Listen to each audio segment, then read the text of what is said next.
বিসমিল্লাহির রহমানির রহিম। আসসালামু আলাইকুম। কিছুদিন আগে আপনারা দেখেছেন এই ঘাসগুলো অনেক বড় ছিল। এখন এই ঘাসগুলো আমি কেটে আবার গরুকে খাওয়াইছি। এখন আবার পুষ্টিবার হইতেছে, আবার কিছুদিনের মধ্যে এগুলো খাওয়ার জন্য উপযুক্ত হবে। বেশি সময় লাগে না এগুলো ঘাস বড় হইতে। এগুলো এখন পরিচর্যা চলতেছে, নিচে গোবর সার, বিভিন্ন জৈব সার দেওয়া হচ্ছে যেন দ্রুত বৃদ্ধি পায়। তাছাড়া পাশাপাশি রাসায়নিক সারও দেওয়া হচ্ছে। এগুলো এখন ঘাস খেতে কিছু পেঁপে চারাও লাগানো হয়েছে।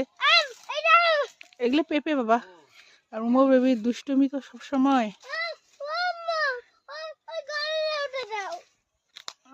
উমর বাবা তো কলা গাছ পরিষ্কার নিয়ে ব্যস্ত। উমরের বাবা এখন ঘাস ক্ষেত থেকে আগাছা পরিষ্কার করতেছে। ঘাস খেতেও আবার ঘাস আগাছা। কি রে করলাম তুমি?